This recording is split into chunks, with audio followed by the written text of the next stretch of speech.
नेक औलाद हो वो कैसे जिंदा रहते हैं। इसी तरह उनकी महफिलें जब सजती हैं तो उनके तज़किरे होते हैं, तो कैसे पता चले कि वो चले गए हैं, वो तो मौजूद होते हैं। काजी साहब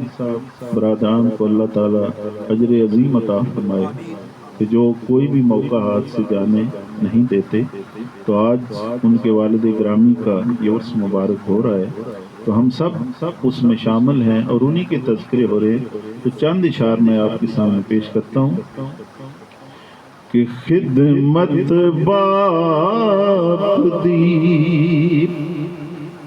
कर लो बच्चियों,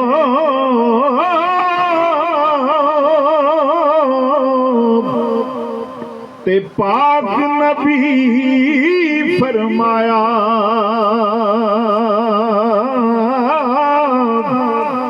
ओ दोज़ख विच ओ जा नहीं सकदा, ते जिस ते बाप दा साया ओ दोज़ख विच ओ जा नहीं सकदा, ते जिस ते बाप दा साया। ते बाप हुंदा ए ओ करदा वाली,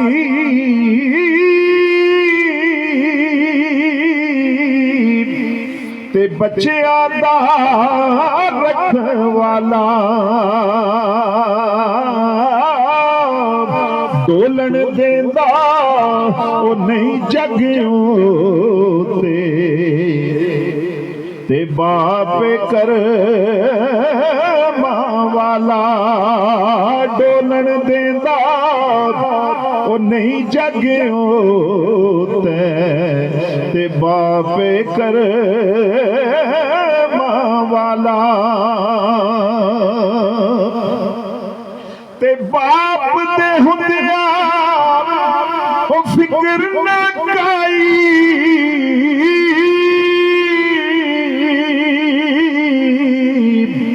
ते बाप करदा वाली, बच्चे में फुल ओ बूटे सारे, ते बाप उना दा माली, बच्चे में फुल ओ बूटे सारे, ते बाप उना दा माली, ते बाप दा साया। हमें एहसास हो या ना हो, बाप का साया जब सर से उठता है ना, तो बहुत बड़ी कमी होती है। हर मकाम पे, हर स्टेज पे बाप की कमी महसूस होती है। शेर सुनिए कि बाप दा साया जे टुर जावे,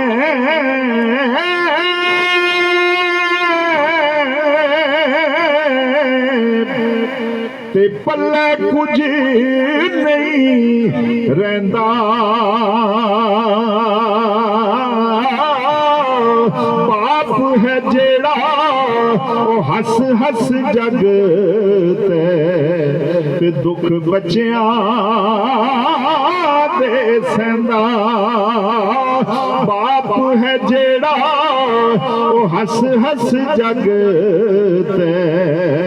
ते दुख बच्चियां दे सहंदा, ते रुस जावे जे हो बाप किसे दा,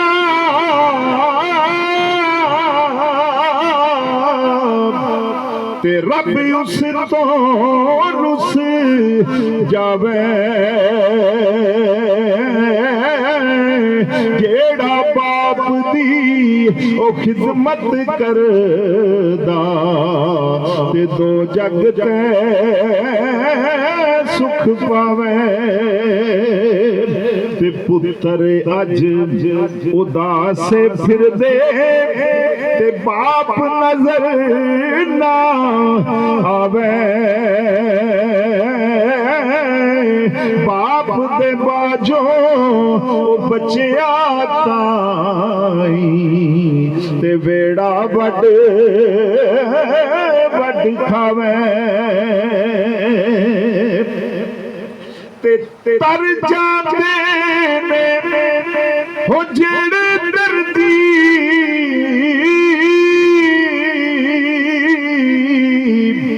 ते बाप दी याद